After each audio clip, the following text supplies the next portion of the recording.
Hello students, welcome back to Heritage classes. So today we are going to discuss the zoology paper of major test number 1. Okay. So the portions were 5 chapters including animal kingdom, structural organization, biomolecules, then respiration, that is breathing and exchange of gases, and body fluids. Okay. So let us see the questions and I will tell you the answers.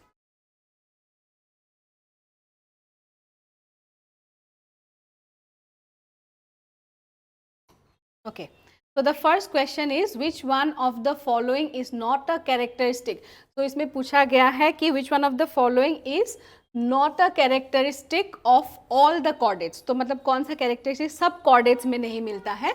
तो presence of coelom is a characteristic that is found in all the chordates. तो ये तो मतलब correct character of chordates है, तो ये option नहीं है. A diaphragm separating thorax from abdomen. तो diaphragm is present, किस में present होता है? सिर्फ mammals में. तो लेकिन diaphragm सब chordates में available नहीं मिलता है. Particularly suppose there are so many vertebrates, okay? Plus urochordata है, cephalochordata है, तो सिर्फ mammals में जो है is one class where you find the diaphragm not in all the chordates. तो यही हमारा आंसर होगा. बाकी dorsal nerve cord is found in all the chordates, okay, and pharyngeal gill slits in the early embryonic life is a characteristic of all the chordates. तो ये तीनों तो सब chordates में मिलता है. This one is not found in all the chordates but only in mammals. So this is the answer. B is the answer. Next one, which is a true fish? Okay, तो true fish यहाँ पर सबके पीछे तो fish लगा हुआ है, but all are not obviously true fish. Jellyfish comes under what? Coelenterids. Okay, jellyfish is an Coelenterata. Silverfish is Arthropoda.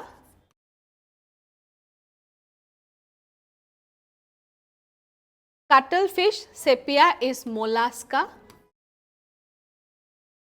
Okay, so that means catfish is the only true fish among all the options. Others are not true fish. They're just the fish name is written on the back side, but they belongs to different phylums. Next, the correct classification of myxine. तो myxine जो है hagfish comes under cyclostomata. तो cyclostomes के लिए correct जो होगा first chordata, okay, phylum chordata होगा.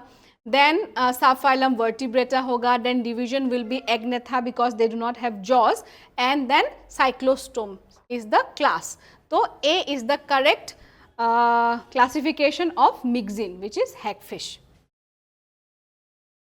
Next one, which one of the following statement is totally wrong about the occurrence of notochord while the other three are correct? तो notochord के बारे में 4 स्टेटमेंट्स है, कौन सा रॉन्ग है हमें वो निकालना है. तो number A, it is absent throughout life in human from the beginning. तो obviously this is the wrong one, क्योंकि human being is also a chordate. तो notochord throughout the life तो एब्सेंट नहीं हो सकता. Notochord is present early in the life, okay, which is in the embryonic life, which is replaced by the vertebral column. तो that's why ये statement wrong है about the notochord, which is the correct answer. बाकी statements एक बार देख लेते हैं. Notochord is present throughout life in amphioxus. तो एम्फियोक्सस इज शेफालोकॉर्डेटा. तो शेफालोकॉर्डेटा में थ्रू आउट लाइफ रहता है, okay, from head to tail throughout life the notochord is present. Then notochord, it is present only in larval tail in ascidians. It is also correct. Ascidians is an example of urochordata. तो urochordata में सिर्फ tail region में होता है, and that too only in the embryonic life, that is the larval stage, not in the adult stage. And last में लिखा है it is replaced by vertebral column in adult, that is frog. So frog is in vertebrate. तो in case of vertebrata it is replaced, notochord is replaced by the vertebral column. तो ये तीनों statements notochord के बारे में सही है. Number 1 is wrong. That's why it is the answer. Next one. Polyp and medusa are similar in one of the following regard. Okay, तो polyp and medusa are the two types of coelenterids. Okay, polyp मतलब क्या है? Sessile, and they are cylindrical in shape, and medusa मतलब umbrella shaped, and they are free swimming. So according to that, let us see, both can be motile. तो obviously polyp तो motile नहीं है, only medusa motile है, तो both are not motile. That's why this is wrong. लेकिन both are diploblastic, which is correct, because if it is diploblastic, Coelenterates are diploblastic. So if coelenterates are diploblastic, so obviously this will be the correct answer, because polyp is also coelenterate, medusa form is also coelenterata, and both are diploblastic in nature. Both are umbrella shaped. So medusa is umbrella shaped, but polyp is cylindrical in shape. That's why it is also wrong. And both have mature gonads, but polyp used to reproduce asexually and medusa used to reproduce sexually. So that's why this is also wrong. So number B is the correct answer. Next one, which of the following is not, पहले तुम लोग हमेशा not को mark कर लेना ताकि वो help करेगा, बाद में नहीं तो कंफ्यूजन हो जाता है कि करेक्ट स्टेटमेंट बोला है कि इनकरेक्ट स्टेटमेंट बोला है. तो not characteristic feature of phylum aschelminthes. तो aschelminthes nematodes are bilaterally symmetrical and triploblastic animals, ये करेक्ट है. Nematodes are pseudocoelomates and unsegmented animals, ये भी करेक्ट है. They have incomplete alimentary canal, ये लेकिन wrong है. Okay, because they have what? They have complete alimentary canal. Okay, so they have complete alimentary canal. Okay, then they are dioecious. Okay, dioecious is also correct. Dioecious होते हैं, sexual dimorphism is very well expressed. Males and female can be clearly distinct. So that's why all the statements are correct except number C. So C is our answer. C है answer. Next one. Body does not show any segmentation in. तो frog is an vertebrate. तो frog में तो segmentation रहता है. Cockroach is an, obviously cockroach in arthropoda. Arthropoda में भी true body segmentation रहता है. Earthworm is an annelid. Annelid में भी ट्रू सेगमेंटेशन रहता है. But hydra is a coelenterate जिसमें सेगमेंटेशन प्रेजेंट नहीं होते हैं. तो that's why it is the answer. Hydra is the answer because in hydra there is no segmentation. Next one, which one feature is common to leech, cockroach and scorpion. तो leech is an annelida, cockroach and scorpion come under arthropoda. But in तीनों में जो common चीज़ है, मतलब invertebrates में या non कॉर्डेस में जो कॉमन है, फीचर है, is that there nerve cord is present on the ventral side. लेकिन कॉर्डेटा में क्या होता है, nerve cord is present on the dorsal side. तो that's why a thing that is common to all this three organisms is nothing but ventral nerve cord. Next one, which one of the following pairs of animals is correctly matched with the kind of their body symmetry. तो animals के साथ body symmetry match हो रहा है कि नहीं, दोनों के साथ, that we have to check. तो hydra and shark. तो hydra is actually bilateral, radially symmetrical and shark is bilaterally symmetrical. तो लेकिन दोनों के लिए bilateral symmetry लिखा है, तो ये ऑप्शन तो हमारा करेक्ट नहीं होगा. Tapeworm and octopus both are bilaterally symmetrical, लेकिन यहाँ पर लिखा है radially symmetrical, that's why it is also not the correct answer. Then amoeba and sea urchin. Amoeba is asymmetrical and sea urchin is radially symmetrical, लेकिन यहाँ पर asymmetry लिखा है, that's why this is also not the correct answer. Jellyfish and starfish, the last one, both are radially symmetrical. So this is the correct answer, which is both the animals and their symmetry is matching only in the last one, that is number D. Okay, next one, in lungs the air is separated from the venous blood through. तो lungs और blood के बीच में, okay, तो air is separated from the venous blood. Okay, तो obviously alveoli में जो air रहता है वो blood से, okay, the pulmonary capillary that is carrying the blood, दोनों में सेपरेशन के लिए जो हमें डिफ्यूजन मेम्ब्रेन मिला था उसके बारे में ही बोला गया है. तो उसमें क्या होता है, एक तो होता है squamous epithelium of the alveoli and endothelium of blood vessel, and दोनों के बीच में होता है basement substance, but which is not mentioned here.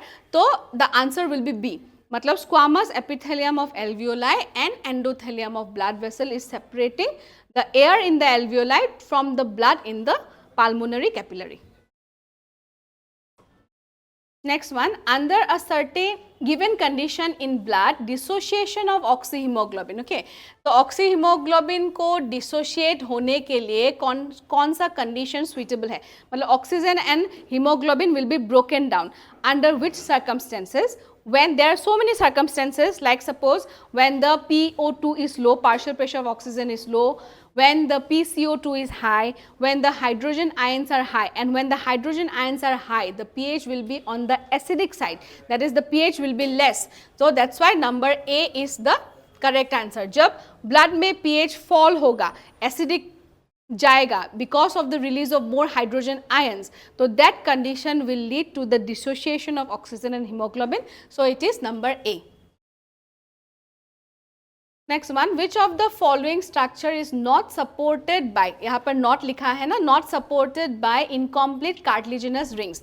तो इनकम्प्लीट कार्टिलेजिनस जो रिंग्स है ना वो ट्रैकिया से स्टार्ट होता है and it is extending up to the initial bronchioles. मतलब ट्रैकिया हुआ, उसके बाद primary bronchi, secondary bronchi, tertiary bronchi, then initial bronchioles तक रहता है. But terminal bronchioles and the respiratory bronchioles और एल्वियोलाई में नहीं रहता है. तो यहाँ पर ऑप्शन में से नंबर सी होगा. तो टर्मिनल ब्रोंक्यूल्स में incomplete cartilaginous rings are absent. Okay, बाकी primary bronchi, secondary bronchi trachea में प्रेजेंट होता है. Next one, which of the following factors are favorable for the formation of oxyhemoglobin? तो oxyhemoglobin formation में कौन सा favorable condition है? The previous question was asking कब वो dissociate होता है, अब पूछा जा रहा है कि कब वो associate होता है, मतलब कब oxyhemoglobin form होता है. तो oxyhemoglobin form होने में पहला condition देखो, हाई PO2 होना पड़ेगा and low PCO2, which is very correct. जो कंडीशंस हमें एल्वियोलाई में मिलते हैं, partial pressure of oxygen is more and partial pressure of carbon dioxide is less. Then lesser H+ concentration, hydrogen ions are less, तो pH will be more and lower temperature. तो ये दोनों factor ही support करता है formation of oxyhaemoglobin, okay, in the which takes place in the alveoli, and that's why the answer will be A and B. Okay, so C is the correct answer.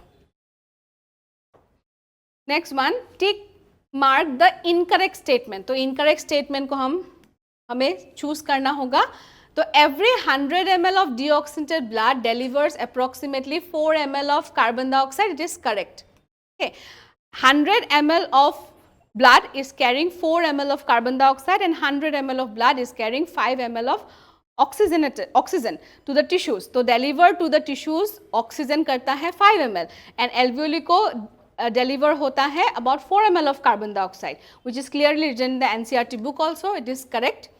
Carbonic anhydrous is present in very high concentration in RBC, which is also correct. तो इसलिए जो bicarbonate form होता है वो हमेशा form होता है inside the RBC and it is very less in the plasma. तो प्लाज्मा में जो रिएक्शन होता है ना बहुत कम होता है, लेकिन उसमें ज़्यादा रिएक्शन होता है is because of the presence of carbonic anhydrase in the RBC.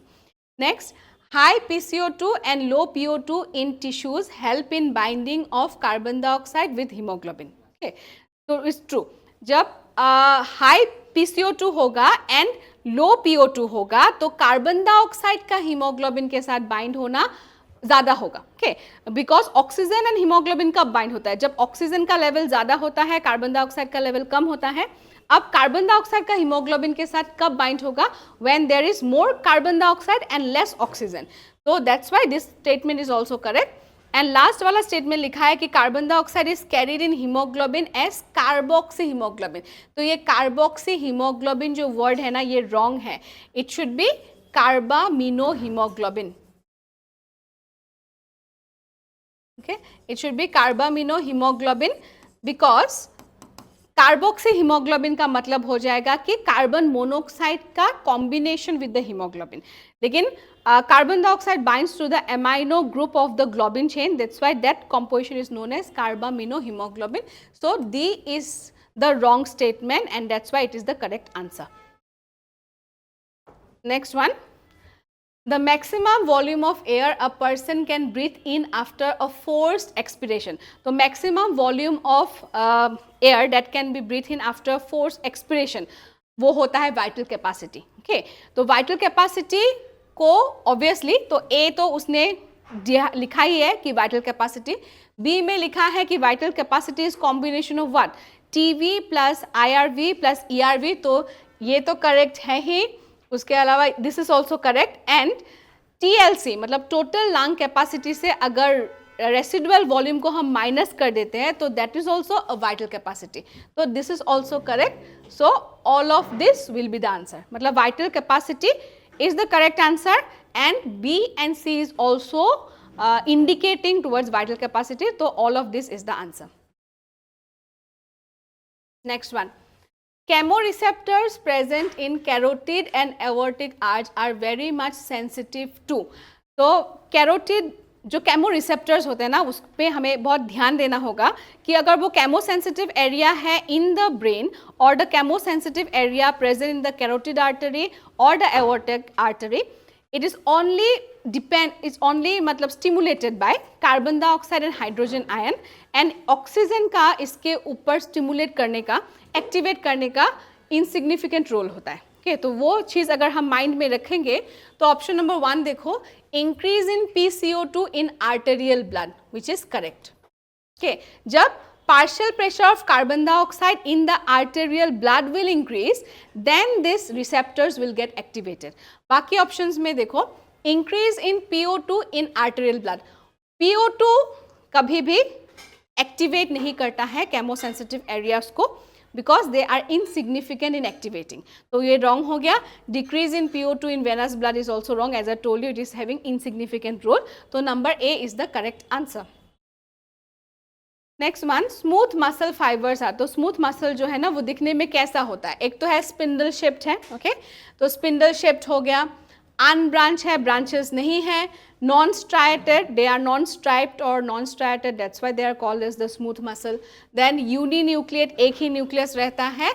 And involuntary, okay because we can not control, consciously हम उसको कंट्रोल नहीं कर सकते. तो बी जो है वो अप्रोप्रिएटली डिस्क्राइब कर रहा है पूरा स्मूथ मसल का characteristics. Next one, neurons formed in early embryos are. तो अर्ली एम्ब्रायोज में जो न्यूरॉन्स फॉर्म होते हैं ना, they are mainly unipolar neurons. Unipolar neurons are found in embryonic life, लेकिन लेटर वो जाकर बाइपोलर हो जाता है या मल्टीपोलर हो जाता है. तो एम्ब्रायनिक लाइफ में जो है पहले रहता है यूनिपोलर न्यूरॉन्स. तो number A is the answer. Next one, अब देखो ये फिगर है डबल सर्कुलेशन का and plus it is also figure जो मतलब रेस्पिरेशन में भी मेंशन था. What is the nature of blood passing through ABCD. Okay तो हमें यहाँ पर जो A होगा ना, A का मतलब है this one is coming from the left atrium, तो it is carrying one oxygenated blood. तो A में तो ऑक्सीजनेटेड ब्लड होगा because it is the dorsal aorta.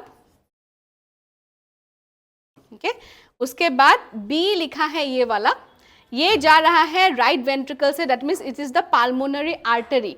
तो पाल्मोनरी आर्टरी में क्या होगा? It is deoxygenated.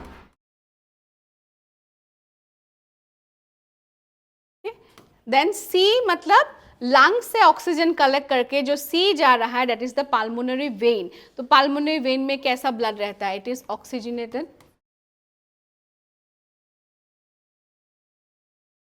And D जो बॉडी पार्ट्स को ऑक्सीजन डिलीवर करने के बाद जो डीऑक्सीजनेटेड ब्लड है रिटर्न होता है to the heart through the vena cava. तो that vena cava is carrying deoxygenated blood.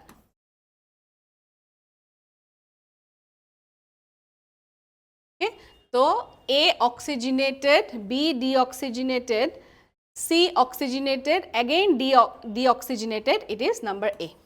A is the correct answer. Next one, systemic heart refers to. तो सिस्टमिक हार्ट मतलब जो बॉडी में जाएगा, the circulation that is going to the body is called as systemic circulation. And वो किससे start होता है? Is always the left side of the heart is the systemic heart. Right side of the heart is concern with lungs, तो उसको हम पाल्मोनरी heart है या पाल्मोनरी circulation के साथ रिलेटेड है. तो it will be left auricle and left ventricle in higher vertebrates. Next one, which of the following statement is correct about the ECG of a normal human?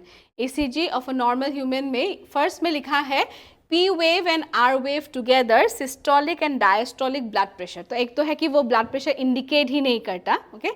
Electrical activity like systole and diastole करता है but pressure नहीं, तो it is wrong, okay? Or otherwise P is contraction of this one atria, so it is not applicable, it's not correct. Then P wave, initiation of left atrial contraction only. तो no doubt P wave का मतलब है systole of atria, लेकिन दोनों होगा, the right also and the left also. यहाँ पर लिखा कि लेफ्ट एट्रियल कॉन्ट्रेक्शन ओनली, तो इसलिए P वेव का भी जो मतलब मार्क किया है ये रॉन्ग है. Then QRS complex is equal to 1 complete pulse, ये करेक्ट है. QRS कम्प्लेक्स मतलब क्या है? Ventricular systole. जब वेंट्रिकल पंप करता है, okay, there is a distension in the artery and that distension on the artery is can be felt as a pulse, that is only the pulse. मतलब 1 systole is ventricular systole is equal to 1 pulse. Okay, so that's why this is the correct indication. So C is correct indication. And T wave, initiation of total cardiac contraction, which is also wrong. Okay, मतलब बाकी जो है ठीक से indicate नहीं किया है, wrongly indicate किया है, तो C is the correct answer. Next one, the diagram given below is a representation. तो हमें किसका ये circulation है वो निकालना है. तो हार्ट से जो है डीऑक्सीनेटेड ब्लड जाता है गिल्स पर, एंड गिल से वो ऑक्सीनेटेड ब्लड जाता है बॉडी पर, फिर से डीऑक्सीनेटेड ब्लड जाता है हार्ट पर, मतलब सिंगल सर्कुलेशन. एंड यहाँ पर गिल्स भी मेंशन है, plus it is a single circulation, only one time it is flowing through the heart and the heart is receiving only deoxygenated blood. तो obviously ऐसा टाइप ऑफ सर्कुलेशन कहाँ पर होता है? None other than the fishes. Fishes are having single circulation. Next one, which of the following is associated with allergic reactions. तो allergy के साथ जो होता है एसोसिएटेड है eosinophils. Actually eosinophils are suppressing allergy because they are having antihistaminic properties. तो that's why they are suppressing allergy, तो that's why they are associated with allergic reactions. Which of the following is an incorrect statement about leukocytes? तो WBC के बारे में कौन सा incorrect statement है? They are nucleated. Correct statement है because all WBCs में nucleus रहता है. Then they are approximately 6,000 to 8,000. So in numbers, so that is also correct. Then two main types, granulocytes and agranulocyte is also correct. Monocytes are the most abundant WBC. तो monocytes जो है obviously नहीं है, क्या है? Neutrophils. Okay, neutrophils is the most abundant type, तो इसलिए हम लोग क्या लिख सकते हैं? This is the correct answer. Neutrophil is the most abundant, about 60 to 65%. Second most abundant is the lymphocytes and third is the monocytes. Okay, so that's why this is the wrong statement. Next one, an atrioventricular valve prevents the backflow or leakage of blood from the. Atrioventricular valve हमेशा atrioventricular septum में रहेगा, मतलब atria और ventricle के बीच में रहेगा. तो obviously that is the tricuspid valve on the right side and the bicuspid valve on the left side.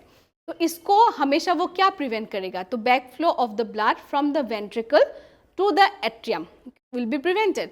तो it is number A, right ventricle into right atrium, ताकि राइट वेंट्रिकल से ना ब्लड बैक होकर right atrium तक ना जाए. Okay, तो that will be the correct answer. Next one, given is the diagrammatic sketch of a certain type of connective tissue, identify the parts level. Okay, तो A जो है यहाँ पर है a irregular type of cell. A is none other than macrophage, which is a phagocytic cell. Areolar connective tissue का ये diagram है जो एनसीईआरटी बुक में भी है. ये जहाँ से फाइबर्स निकल रहा है B, it is a cell which is called as the fibroblast. B is fibroblast. Then C को इसमें इंडिकेट किया है, ये जो अनब्रांच्ड बंडल्स में आते हैं फाइबर, हम उसको क्या बोलते हैं? Collagen. C is collagen fibre. And ये जो एंड में दिखाया है, it is a cell which is secreting histamine and all this thing, so it is none other than the mast cells. Okay, so A macrophage, B fibroblast, C collagen fiber, D mast cell. So A is the correct answer. Okay. The next, which of the following is a wrongly matched pair? So unicellular glandular cell is goblet cells, so which is the correct only. Saliva जो produce होता है वो exocrine secretion है, which is also correct. Fusiform fibres मतलब spindle shape fibres are smooth muscle, वो भी correct है. Cartilage is areolar tissue, which is wrong. Cartilage is a special type of an connective tissue, specialised connective tissue, तो ये ही combination wrong है. तो that's why D is the correct answer. Next one, कुछ statement लिखा है, true है कि फॉल्स है, we have to identify. First statement लिखा है the epithelium of proximal convoluted tubule of nephron in the kidney has microvilli. Okay, तो PCT में माइक्रोविलाई रहता है, उसको हम लोग बोलते हैं brush border cuboidal epithelium to increase the surface area. So ये जो स्टेटमेंट है ना, करेक्ट है, true. Then simple epithelium covers the dry surfaces of the skin and the moist surfaces of buccal cavity, pharynx, inner lining of salivary gland. तो ये सब ठीक था, लेकिन सिंपल एपिथेलियम नहीं है. सिंपल एपिथेलियम इस सब को कवर नहीं करता है. It is stratified epithelium which is covering all this things. Stratified मतलब made up of more than one layer. तो स्ट्रेटिफाइड स्क्वामस एपिथेलियम, तो दैट्स वाई ये जो स्टेटमेंट है ये फॉल्स है. Then number 3, the wall of internal organs such as the blood vessels, stomach and intestine contains skeletal muscle. तो ये भी wrong है. हमारे जो internal hollow organs होते हैं ना, internal organs होते हैं, उसमें smooth muscle रहता है. skeletal muscle are attached to the bones. तो ये भी false हो गया. Bone marrow in some bone is the site of production of blood cells. It is true. Okay? तो first statement true है, true, false, false, true. तो ये होगा, A is the correct answer.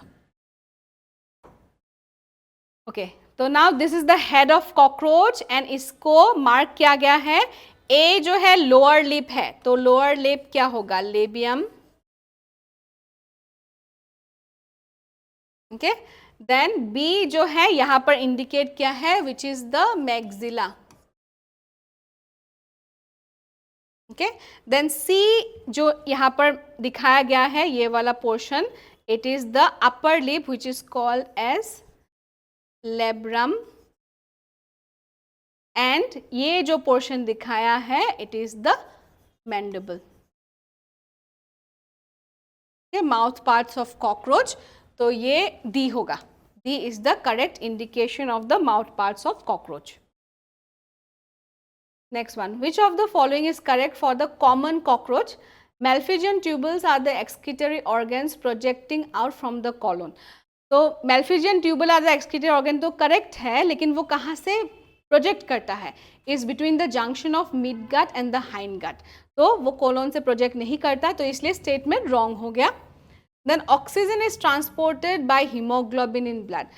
Cockroach में जो है atmospheric air is going through the trachea directly to the sales.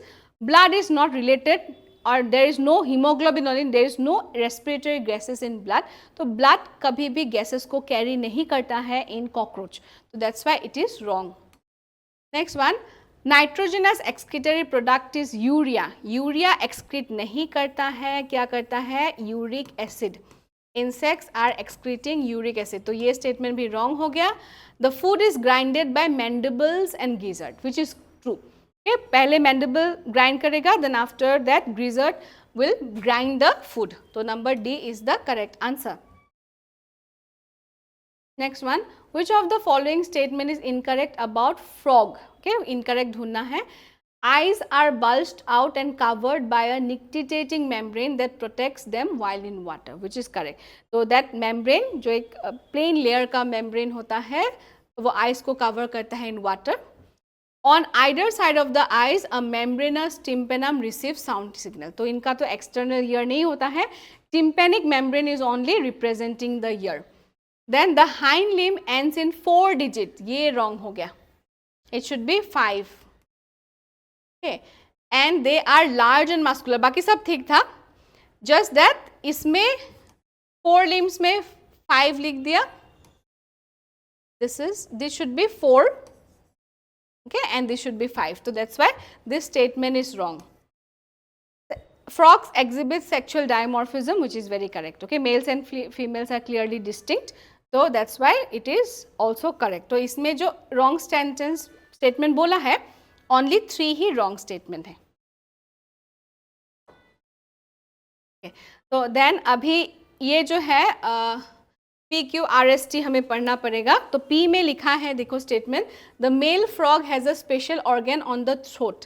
तो male में होता है, फीमेल में नहीं होता है, थ्रोट में प्रेजेंट होता है, that is none other than what, vocal sac, जिससे साउंड प्रोड्यूसिंग ऑर्गन है vocal sac. Okay, then Q में लिखा है membrane is a part of ear and serves to receive sound waves. तो साउंड वेव्स रिसीव करने का जो अभी हमने पढ़ा कि आइस के साइड में रहता है, उसको हम लोग क्या बोलते हैं, tympanic, it should be tympanic membrane.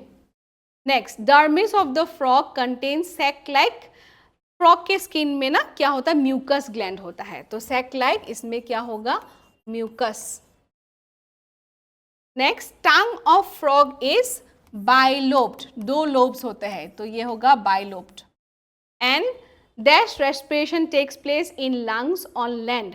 तो जब लंग से रेस्पिरेशन करते हैं लैंड में, तो उसको हम लोग क्या बोलते हैं, pulmonary, will be called as pulmonary respiration.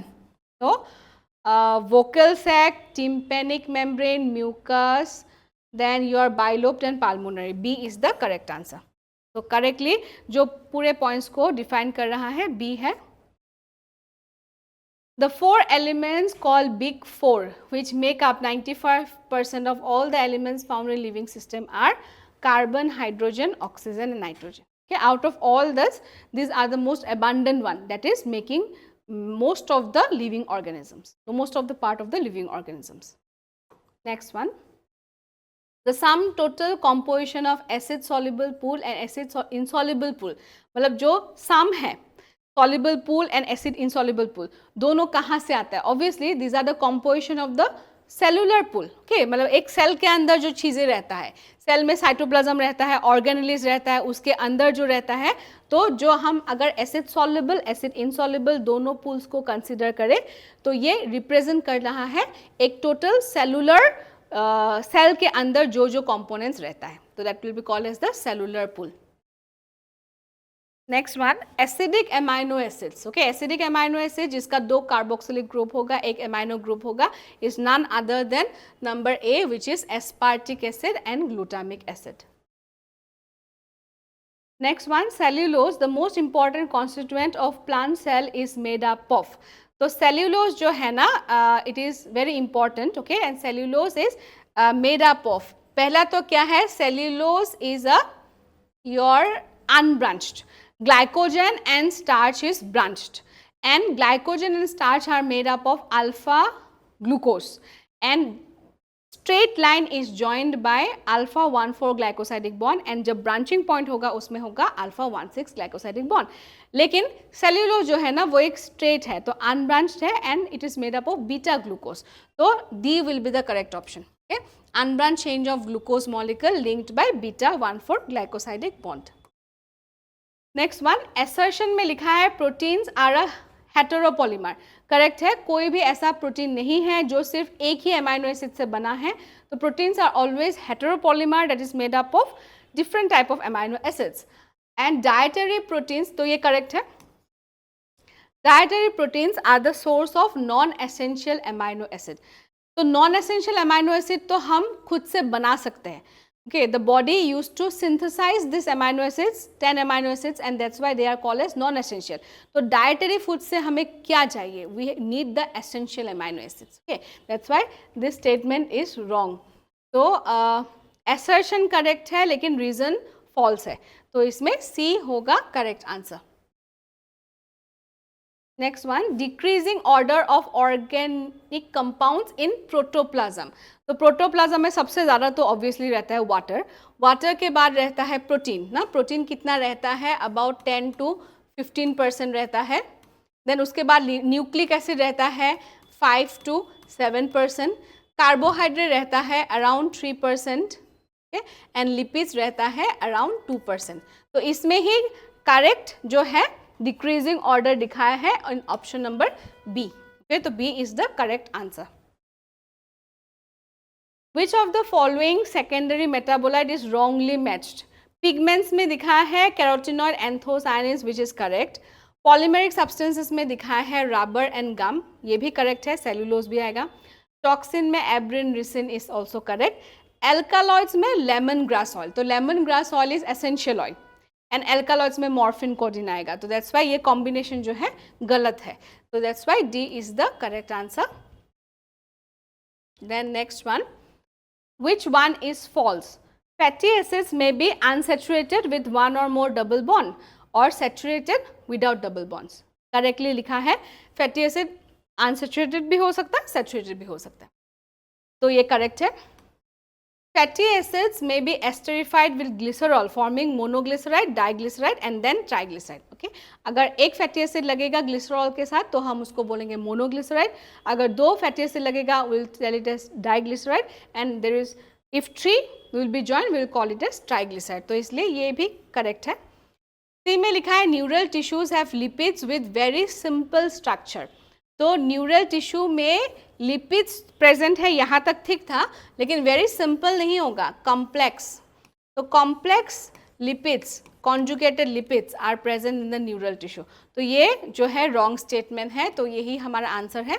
Gingerly oil is has a lower melting point, oil में लोअर मेल्टिंग पॉइंट रहता है as compare to fat, fat will be solid, तो ये करेक्ट स्टेटमेंट है, तो सी रॉन्ग है. Statement 1, the acid soluble pool represents roughly the cytoplasmic composition, okay, which is correct.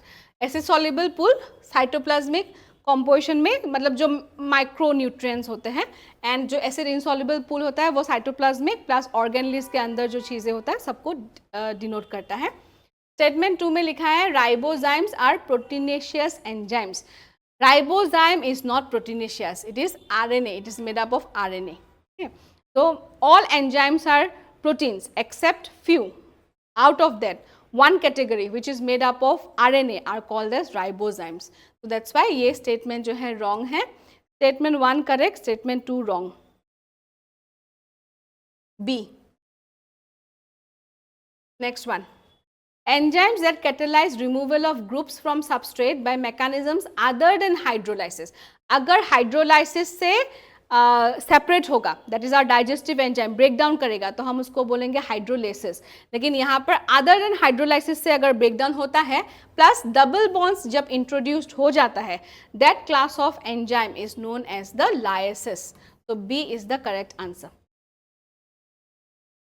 Next one, holo enzyme is the complete enzyme consisting of an apo enzyme and a cofactor. तो holo enzyme तो हम पूरे active enzyme को बोलेंगे, उसका 2 component होगा, protein part को हम लोग बोलेंगे apo enzyme and non protein part को हम लोग बोलेंगे कोफैक्टर. कोफैक्टर फिर को एंजाइम हो सकता है, मेटल आयंस हो सकता है, प्रोस्टेटिक ग्रुप हो सकता है, डिफरेंट हो सकता है, but they are all non protein. Proteinaceous part is called as apo enzyme, तो A is the answer. Next one, which of the following statements are correct? Calcium is necessary for blood coagulation, which is correct. Calcium is very important. Calcium नहीं होने से it's a clotting factor only, calcium. तो अगर वो नहीं होगा तो blood coagulation में problem होगा. Coagulation in blood vessel is prevented during normal condition by heparin. Correct है, क्योंकि heparin is an anticoagulant. वो ताकि जब normal condition हो, blood freely flow हो, blood vessel के अंदर coagulation ना हो, that is being prevented by the heparin.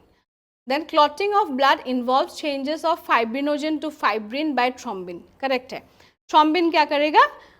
Fibrinogen which is soluble उसको insoluble fibrin में convert करेगा. Then blood clotting involves cascading process involving a number of factors present always in the active form. तो correct है. Incorrect है ये, because क्या होना चाहिए था? Inactive होना चाहिए था. मतलब जो ब्लड क्लॉटिंग फैक्टर्स है वो इनएक्टिव फॉर्म में रहते हैं, and whenever there is an injury वो सब 1 by 1 in a cascade manner, chain manner वो एक्टिवेट हो जाता है, because of which clotting takes place. तो यहाँ पर सिर्फ 4 नंबर स्टेटमेंट ही गलत है, 1, 2, 3 करेक्ट है, एंड यहाँ पर करेक्ट ही पूछा है तो 1, 2, 3 का ऑप्शन ये वाला होगा, C is the correct answer. And last question is 180. तो इसमें 3 फिगर्स दिया है रिप्रेजेंटिंग कार्डियक साइकिल, तो करेक्ट सीक्वेंस में देना होगा. तो देखो फर्स्ट जो फिगर है उसमें ये दिखाया है कि blood is moving from atrium to the ventricle. Second जो फिगर है उसमें दिखाया है कि वेना कावा से, वेन से एट्रियम में आ रहा है, राइट एट्रियम में, एंड पाल्मोनरी आर्टरी से आ रहा है लेफ्ट एट्रियम में.